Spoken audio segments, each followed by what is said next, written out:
Okay, yeah. So now we'll start. At the end, normally we do that for 5 minutes. And we have been doing this for many years, right?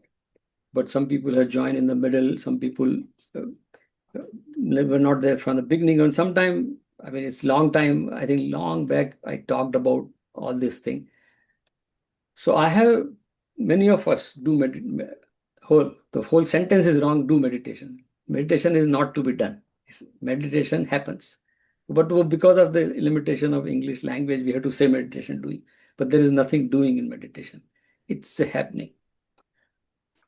So what I we do here, I learned meditation from my meditation vidhi, basically the process from my guru when I was very young, and of course these days a lot of plethora of resources on internet and everything, and a lot of books written on meditation, Eastern, Western, everybody is written. So obviously everybody reads, and I also read many things, and I used to like follow the practices. But when I read Bhagavad Gita many times, one day I don't know, somehow what happened. I was wondering that what is Bhagwan Krishna's definition of Bhagavad Gita? And then I went to, so sixth chapter is called Atma Sanyam Yoga. And some acharyas call it Dhyan Yog also. So Bhagavad Gita typically known for Karma Yoga, Upasana, Bhakti Yoga, and Jnana Yoga. But there is a Dhyan Yoga. The sixth chapter is all about Dhyan. Then I read sixth chapter and I decipher few shlok and figure out what is he talking about. So that's where I got, oh, now he's talking about Dhyan to Arjun. And then I spent a lot of time on that and just decipher and created my own notes. And then I follow that, right? So it is a blend of many practices, but the core is Bhagavad Gita. The messaging is from Bhagavad Gita. And once I read this, I stopped following any other because this is coming directly from Bhagavan Krishna. All of like tell you the shlok, you can read it yourself also, but you just make the meaning out of. But we'll do that. Whatever practices you're doing, you can continue to do that. But if you like this, whatever in this, take from here too. But this is all based on Bhagavad Gita or Bhagavan's teaching. So first thing we'll say, what is dhyan? It's like meditation people call it. So let's look at what is dhyan. So dhyan is a root word dhe in Sanskrit. Sanskrit, all the words have some root, like Greek also. So dhe is the root word. We have to translate in English, obviously, because we are here. So dhe means it is paying attention, or people call it contemplating also, going deeper into something. That is dhe. Usi se dhyan has come. But at the same time, dhi is a buddhi also. Wherever the dhi word, dhi is buddhi, like Gayatri Mantra we say buddhi. So there are two ways dhyan is, we can translate or we can comprehend. One is paying attention to something, using the buddhi. Look at that here. See, that is the key. Isliye, if you go to Bharat and you see a street Hanuman Mandir and rickshawala is going and chanting Hanuman Chalisa, he has nothing to do with this. This is all discussion or Bhagavad Gita is for people who are majority society, who are educated, but we are not sannyasis or we are not outside, and we are not people who have no time to even think that what is. So, to Arti Kara Bhagwan Hanuman Ji ko prasad chada and done, which is fine. So this is for people like us who are educated. So educated people should be able to understand this better than anyone else because we do in our education. Same thing, paying attention to what is being taught and using buddhi and going deeper and comprehend that what is being taught. Exactly the same thing with dhyan. With modern meditation, what happened, like there are a lot of institutes and there are studios, which is good. I mean, nothing wrong in that. I mean, at least they're doing something, which is good. I mean, not rather than wasting here and there time there. But that is not what Bhagwan Krishna is talking about here. So, and he's telling to whom? Arjun. And in the battlefield. So I have a presentation which I use many places in non-Hindu forum, which I'll share a little bit. But that people follow my meditation. So what I had done, I had taken from Bhagavad Gita, and there is a purely a non-Hindu, non-denominational technique, but it's the same thing, right? So again, like going back to Dhyan, so there are two things when paying attention and using buddhi. So like in the airline, we all know that when first time I took the flight, we all remember that. The first time that air hostess or whatever the crew member comes and he or she is giving that instruction for emergency, we all listen very carefully. First time. Abhi to baad mein to we know what she is saying, right? We know that, right? Nobody pays attention. But her starting is that, may I have your attention, please? When she is saying, just understand what I'm telling you. It's required in case of emergency. And we all listen to that first time. So when she said, may I attention means comprehend what I'm saying, because that will be used by you when it is required. So we pay attention because it's a safety. My life will be based on that. So we pay attention and understand, there is a oxygen mask. First time we all do that, right? Because now we know, right? So we understood the process. And that is they. But using the buddhi. Same thing here. And I tell many places and Hindu forum, mandir, and whenever I get a chance to talk. And I ask people like, here is a Gayatri mantra, right? We all have memorized it. All. And everybody, every little kid, 2-year-old kid in America can say Gayatri mantra, whatever way. It's very easy to, that's the power of that. Anybody can memorize. But how many of us can comprehend that? What are we saying in that? That's a Dhya mantra. That word comes into Dhimahi. And that is Dhyan. So Gayatri mantra is used, should be used for Dhyan. But we don't know the meaning. So we just like that, done. So we are not using the power of Gayatri mantra. Gayatri mantra is meant for Dhyan. So that's what, so first thing is Dhyan is nothing but buddhi is used, comprehension. Then only the next step comes. So that means in modern definition, Zen people do Dhyan. If you talk to them, their definition is similar.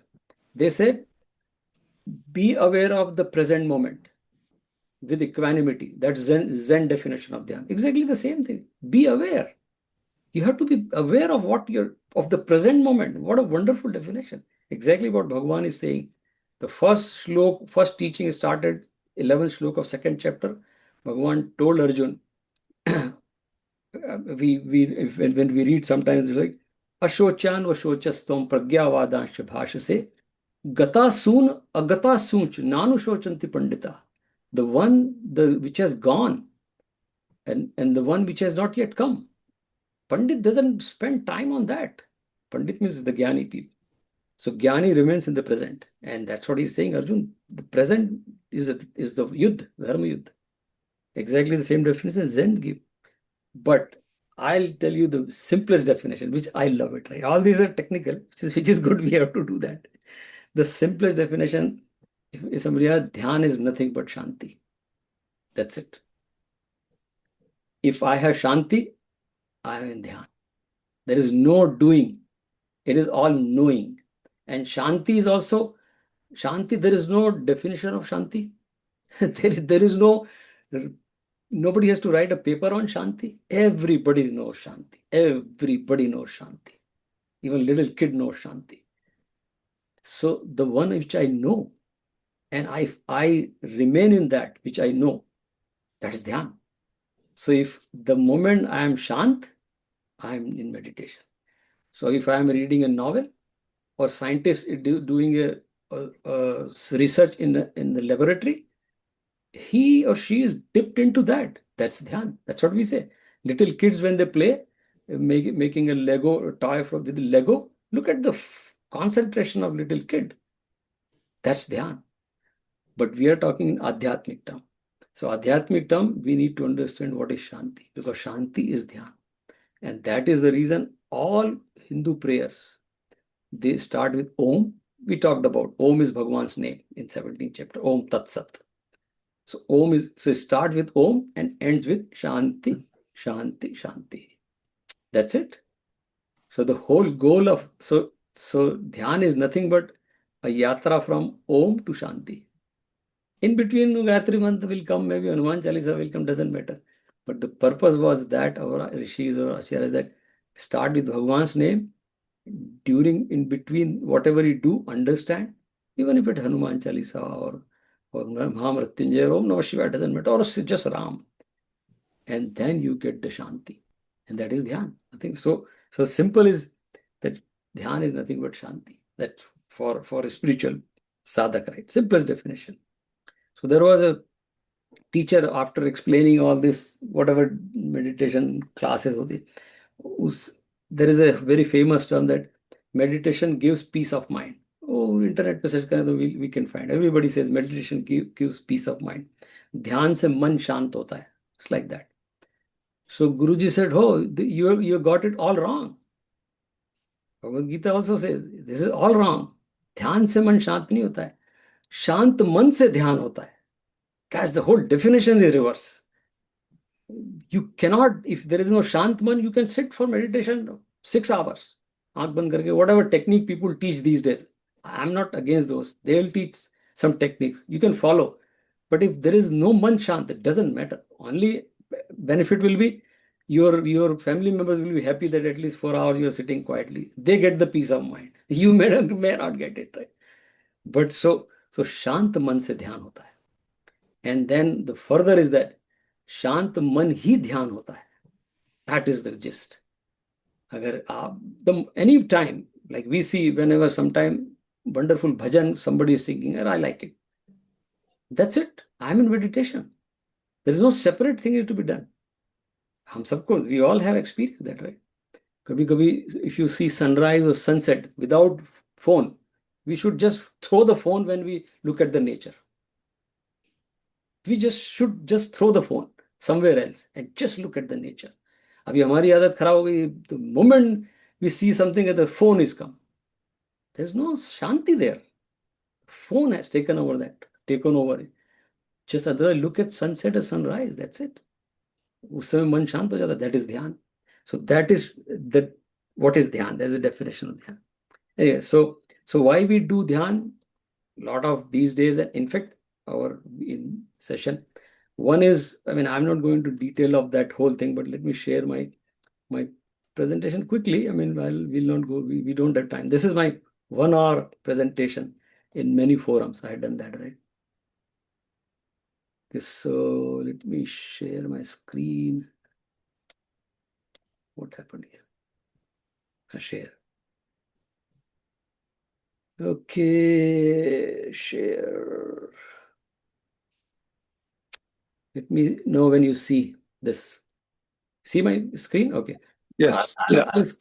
I'll skip some of the slides because I mean, this is my presentation done at many other places, so I'll not go into all the detail.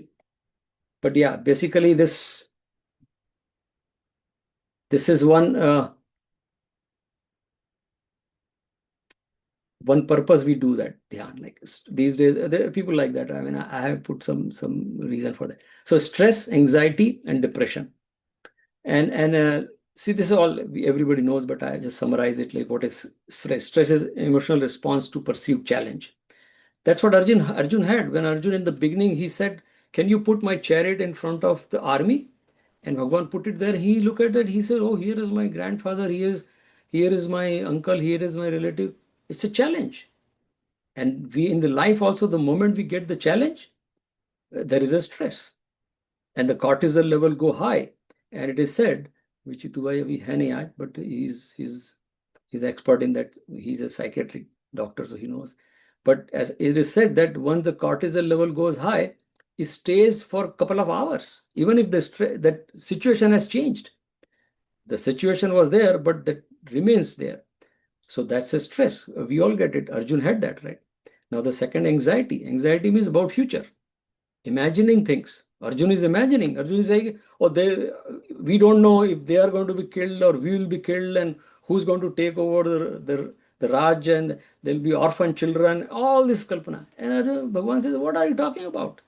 Ashochan vashochastam pragyavadansh bhashase gatasun nanu shochanti pandita. He's addressing both stress and anxiety.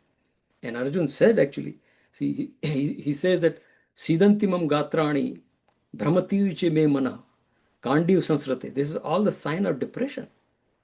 And Arjun was in depression. That's why the first chapter is Vishad Yoga. Vishad means depression. Exactly the definition of depression is that, right?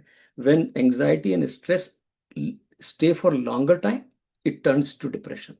This is, everybody knows, right? This is a modern definition. And it is true. When the anxiety, stress stay for longer, that's why they say treat it right now. So Bhagwan is like greatest psychologist or psychiatrist. He knew that if Arjun goes into this, he'll get in, he's already in depression. He cannot fight. So he said I had to bring him out of that. And that is one reason this Dhyan, 6th chapter, Bhagwan has talked about Dhyan. Dhyan is a technique to get over this. Okay, so very quickly I'll move to one slide, which yeah, I'll share with you. So this is what the measurement of what happens when, so Bhagavad Gita is nothing but, okay, there are two terms. I can share this later on, but there are two terms, IQ and EQ. So Bhagavad Gita, the goal of Bhagavad Gita and Bhagwan's goal was to help Arjun to have EQ. And EQ is nothing but emotional quotient. Ability to handle the emotion or manage the emotion is EQ. And we all are emotional being, and we all get into emotion. And emotion makes us of course, I have the highest IQ. Arjun was the best archer of his time. And he says the Gandhi was slipping from my hands. He was known for, Arjun and Gandhi were synonym. And he says, I cannot hold this Krishna. What happened? EQ. IQ was still there. He finished the war. But EQ was the problem, that emotionally he used to become so weak. So what Bhagavad Gita addresses, this is my own formula. You won't find this on internet. This is pure my design, right? That's not on internet. So I came up with all this, right? So EQ is A divided by E. A is acceptance, E is expectation. So acceptance means whatever comes. So and this is what Dhyan has the power to increase capacity of me to accept things. That is Dhyan, the power of meditation. That's what they teach here also. Everywhere. They say that your capacity, immunity to situation changing, that is acceptance. And the second is expectation. That is a typical Hindu way. Western world doesn't understand that expectation thing. The Western world works on expectation. I expect from you to do this. And the whole 27 shlok, right? Karmanyevadikaraste ma phaleshu kadachan. And 14th shlok of second chapter, Matra sparshasthu kaunteya sitoshnu sukha dukkada agama paino nitya tanstitikshasva bharat. Bhagavan is saying, in spite of me with you, there is no guarantee, Arjun, that situations will not change. Matra sparsha, sitoshnu sukha dukkada. Sukh bhi aayenge, dukh bhi aayenge. In spite of I am with you. So only answer is a titiksha. Titiksha is a very powerful Sanskrit word, forbearance, the acceptance, the capacity to accept things. That is titiksha. And expectation is kamana. So these two shlok, 14th and 17, if you divide, then that is EQ. So higher the acceptance, lower the expectation, higher EQ. Higher EQ, situation because there's nothing in my control anyways. Then I am able to handle what people have. A lot of people have questioned, oh, if there is no karma phal, then why people will, what is the motivation? That question is wrong. Because nobody has control over that.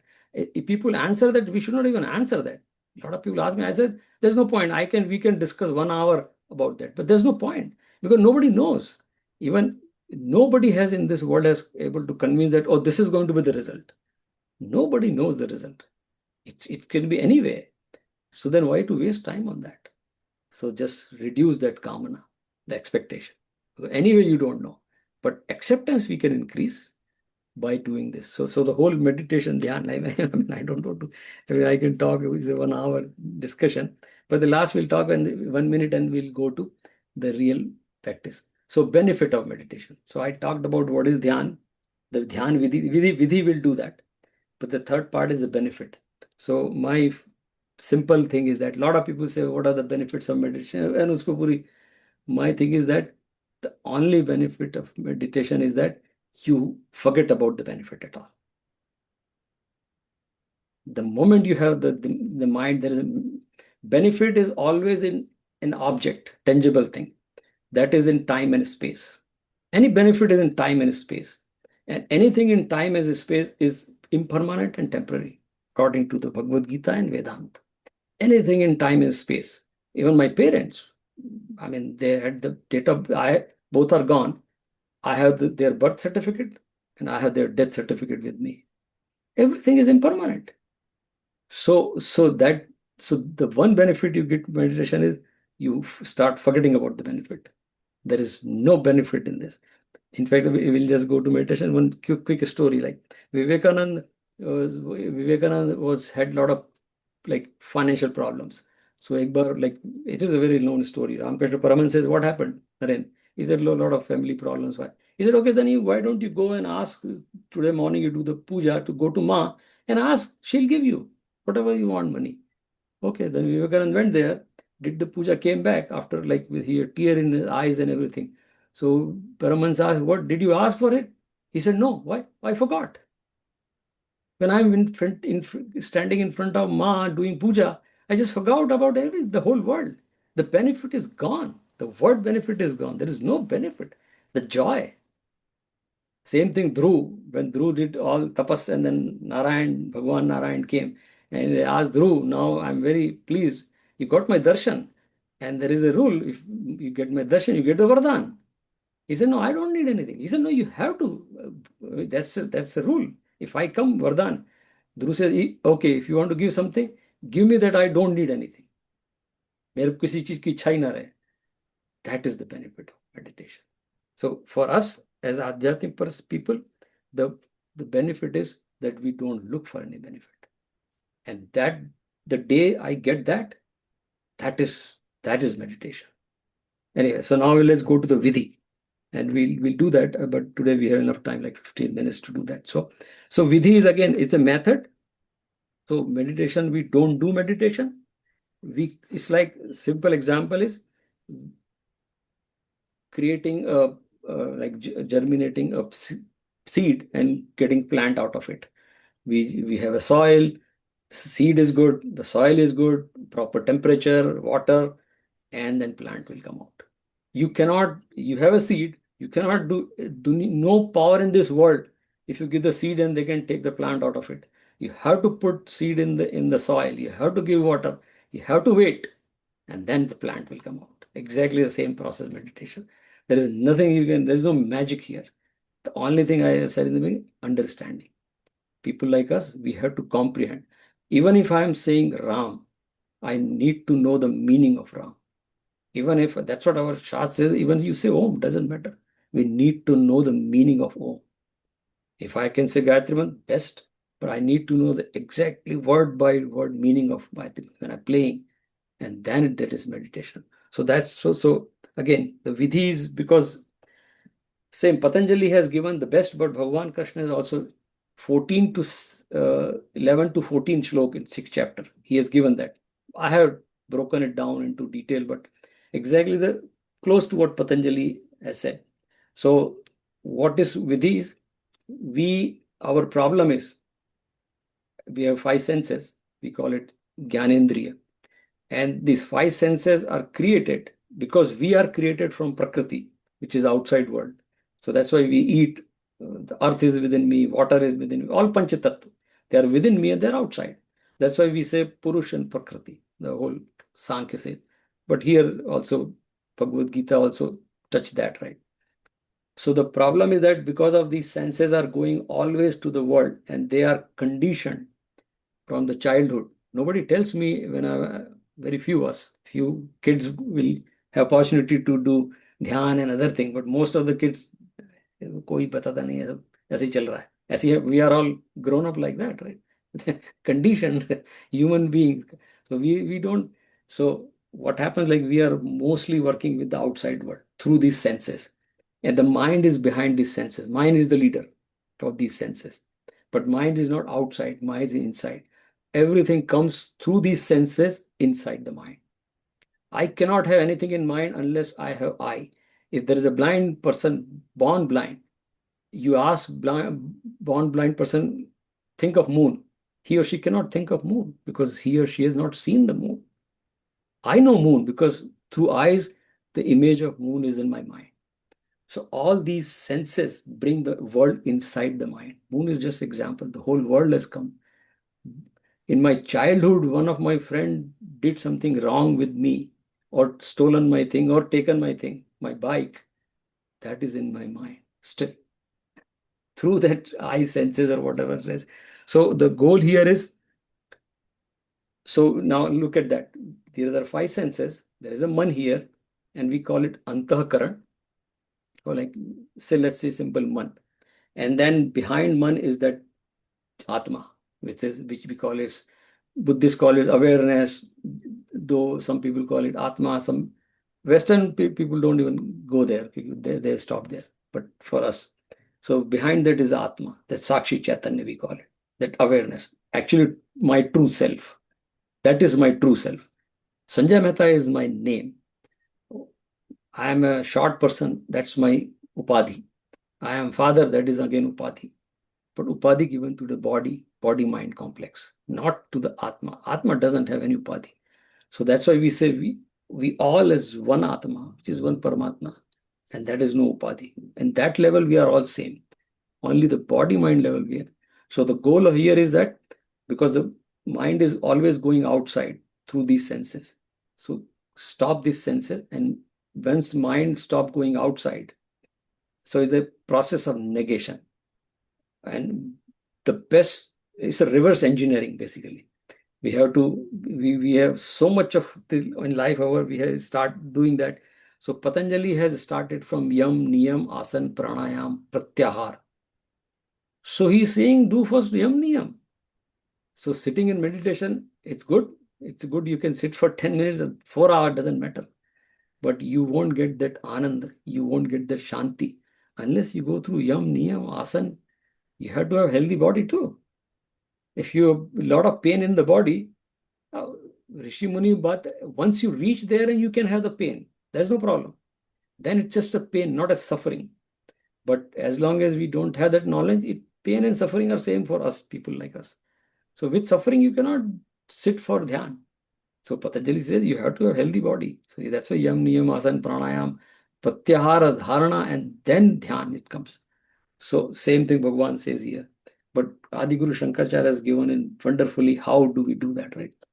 Mano buddhya hankara chittane naham na chakshotra jivve na chagrana netre na cha vyoma bhumir na tejo na vayu chidananda rupa shivoham shivoham. Exactly the same thing. So I'm not these five elements, not five senses. I am chidananda rupa. That is Sakshi Chaitanya. That's the process. And exactly Bhagavan is given from 10th shlok to 11th shlok to 14th shlok, the same process which we do. So we'll follow that, right? But bottom line again, whatever, and jap is the best tool. We'll come to that. Jap is a tool which helps in meditation. If jap could be the part of this vidhi, for some people it may be, some people it may not be, but it is good. I mean, in general, it is good. So at this one stage when we do jap helps. Jap with understanding again. So Vivek Gyan, 12th slok of 12th chapter, Bhagavan has given the whole steps, right? Shreyo hi jnanam abhyasas. So first thing is abhyas. Shrey abhyas, next is gyan. Gyan means knowing. Vivek Gyan. Gyan is always should be supplied with Vivek Gyan. Gyan of what? Vivek. Vivek in the sense discrimination. I should be able to, whatever I know, I should use that knowledge to discriminate what is right, what is wrong. In this case, the purpose of that jap or Vivek Gyan is here. I should know that I am not this body. I should be able to realize in that state of meditation that, oh, I'm not this body. And like Shankaracharya says, Mano buddhya hankara chittani naham. I'm not all this, right? I am that Chaitanya, Sanatana Atma. Body is impermanent. Everything is impermanent. So that's what negation. So that's what we do. That Vivek Gyan means we should know what I'm doing. And in fact, when we do Dhyan Vidhi, the purpose is that's the reason we do Panchatattva Dharana first. Panchatattva focus that. And Panchatattva and Panch Gyanendriya, right? And I have a good write up on that. So, and I'm not those things. That is Anatma. Whole teaching is like that. So I'm saying that I don't want to associate self, that Atma, with this body mind. Of course, we live in the world, we have to do that, and that's a sannyasi. That's what Bhagavan gave the definition of sannyasi. Sannyasi is very clear that I am not this. I am not this karma, I am not karma phal, I am not rag desh, I am not Agni, I am nothing. I am just Sakshi Chaitanya. And then that's so if we have more and more sannyasis in this world will be a better place. So anyway, so because need versus greed we talked about in the beginning. So, so let's sit again. So now we know that why we do that Panchatattva Dharana. So first we do Panchatattva Dharana, and then slowly we might take few more minutes and then get into Dhyan, right? Get into Dhyan, not doing Dhyan. So sit straight, and typically we say Om 6 times. It takes 1 minute. We will say 6 times, right? Let's enjoy that, right?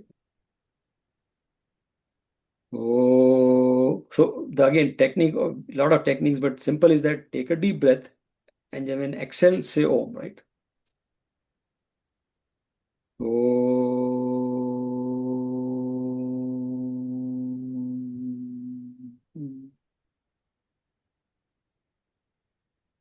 Om.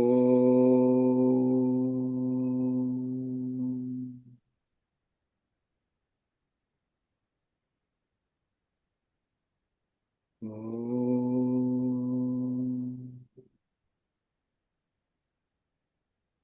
So I'm not simply saying Om, I am saying Bhagwan's name. Om is Bhagwan. Bhagwan is identifier for Bhagwan, right? It's not just a word. Om. It is Shabd Brahma. Om.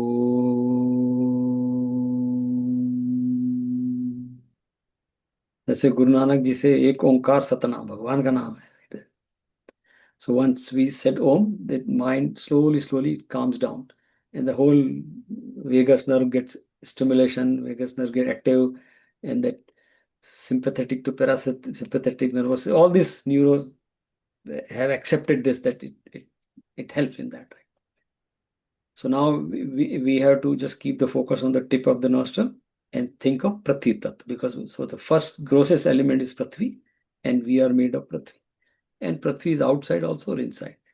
So keep the focus on the tip of the nostril and think of Prithvi. For us, it's Vasudha or Bhudevi. So look at, when I'm thinking of Prithvi, I'm thinking of Bhudevi.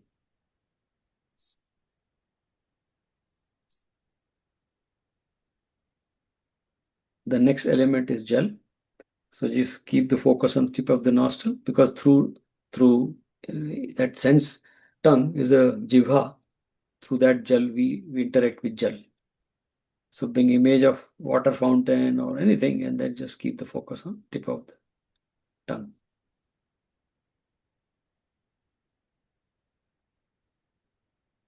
Now shift focus to the third element is Agni, or energy. So the eyes, through eyes we see the Agni, or we can light. So just keep the focus on eyes and bring image of Surya Bhagwan, the best source of light or energy.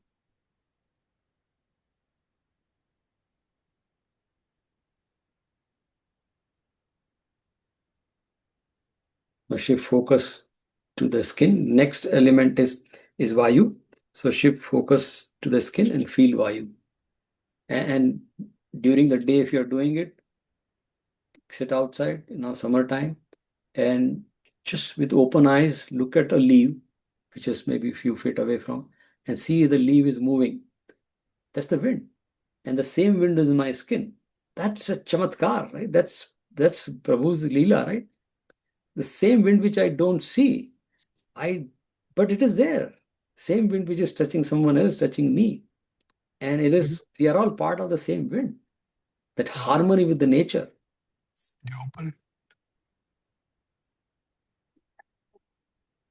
The next element is sound, which is Akash, space.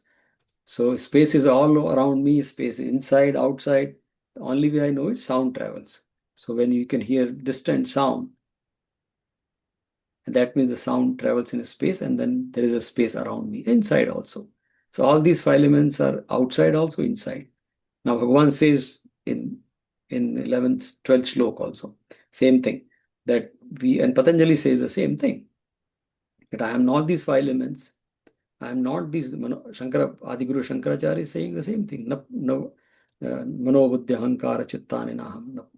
So he's saying, I am not these elements, I am not these five senses, I am not the man actually, the man who works with these senses. By doing this practice for longer time, sometimes it doesn't matter how long it takes for, it could be shorter for anyone, it could be longer for, depending on how conditioned we are. So slowly, what happens when we keep doing this, there'll be a time where mind is quiet. And there may be some lingering thoughts, but sometimes they just go away. Even if they're there, this is a time to observe the mind. The one who is observing the mind is that awareness. Zen people call it awareness. We call it Sakshi Chetan. Sakshi means the one who witness. So who is witnessing the mind? That is Sakshi Chetan. So we can witness the mind and we see that there is no thought, right? So here is some tradition, they stop here. They said thoughtlessness, but our Advaita Vedanta Bhagavad Gita says, Bhagavan says that Yukta Asita Matpara. And this is the beauty of Sanatana Dharma. At this time, when the mind is very quiet, I realize that I am the Sakshi Chetan. If we do the jap, and the best jap is, if you can do Gayatri Mantra with full understanding, that's the most potent. But if we don't know 100%, Om or Ram, these two words are beautiful. Om, we can say Om represents it. And we saw that Om's definition, it is a protector. Avati iti Om. It's a protector, it's a mantra which protects Bhagwan's name. So at this time we say Om. Om.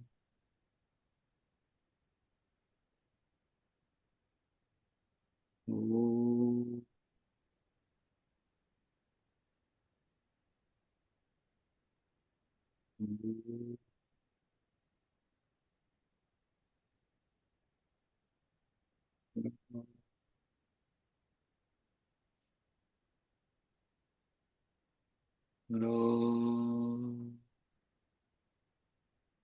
When I'm saying Ram or Om or Namah Shivaya, whatever, is the meaning behind that. Ram means truth, that omnipresent, the Satya, Satchidanand, that is Ram.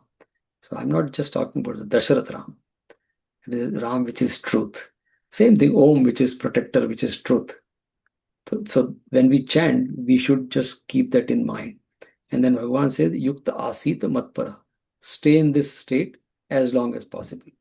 Patanjali says the same thing, right? They say Nirvikalp Samadhi later on, but same thing, right? But if in some days, if mind wanders more, go back to step number again, Prithvi, Jal, Agni, Vap, come back here and try that. It works. Some days it is wonderful, some days maybe a little bit more Rajoguna, Tamoguna are there because of some reasons. We will see, we are our own judge. There is no, we know that you can try that. Someday you have more Rajogun, then we find that, it's just struggling. The mind is struggling. But someday if there is a Sattva gun, that's why we say, people ask me, I said, do it 5 times a day. It takes 3 minutes, 2 minutes, 5 minutes. Do 10 times a day. Just have the joy, right? And then Yuktasit Matpara, sit. So once after few days, few practice, depend like how much Sattva gun we have. So that state in our Upanishad says that Sakshi Chaitanya, Tattvamasi, you are that. That Om, that Ram, you are that.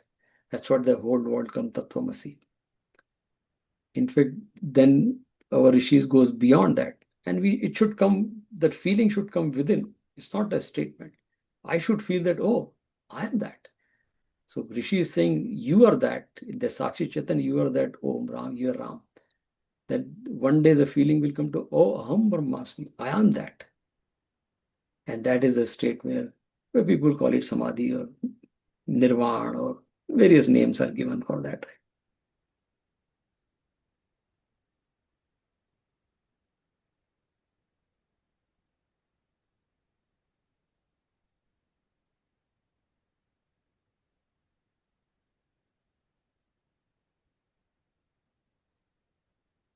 Om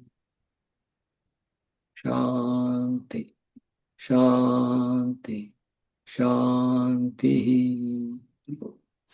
So look at that. We started with Om and ends with Shanti. That is the yatra. And that yatra is meditation. There is no meditation doing meditation. So I will stop very quickly. Again, going to Bhagavad Gita, but sixth chapter, shlok number 10. Bhagavan has given the simple definition of dhyan, because I already said that. It says, Atmanam Satatam Yunjit, 10th shlok, right? Atmanam is man, Satatam is uninterrupted. Yunjit, engaged. In what? In Bhagavan's name or anything. Could be truth, anything. Or some good cause. So Atmanam Satatam Yunjit, that is dhyan. That's given by Bhagavan Krishna. That's the definition of according to him. And it is perfect, right? Satatam is I am in the present moment. That is Satatam. Satatam is always present moment. If I am in future or past, that's all imagination. It's untruth, because the past is gone, future has not come. The only thing is truth is which is in the present moment, right? हर घड़ी बदल रही है रूप जिंदगी, छाँव है कहीं कहीं है धूप जिंदगी, हर पल यहाँ जी भर जियो जो है समा कल होना. This is the moment. हर पल यहाँ जी भर जियो. That's what Bhagavan is saying, Satatam. And then we'll stop here. 14th shlok, Bhagavan has given the description of a yogi, dhyani. One word, Prashantatma. The one who is Prashantatma is a dhyani. So the moment I feel Prashantatma means not the borrowed Shanti. Look at, there is a difference here. If I borrow a book from library, this book is with me, but still it's a borrowed book. I get something from someone else. It is a borrowed thing. I go to a hill station, so get a peace of mind. It's a borrowed Shanti. I go to some place, Tirth Yatra, so I get Shanti. It is a borrowed Shanti. Shastra is very clear. You can go, do all those things. But that is all borrowed. The Prashantatma means Shanti, your own Shanti. It's not borrowed. So Bhagavan says, Prashantatma is the person. That means complete Prashant, Shanti, Shanta, we know Prashant is a name for boy. It has come from Shanti. Pra means is prakar, sharp. But it is your own Shanti. It is not borrowed from anywhere.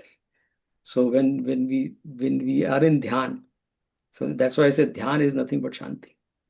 And Shanti is the goal of life.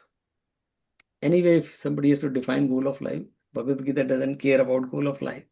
But in case, suppose you want to, that's the only goal of life. Actually, happiness, we say happiness, sab chhod do.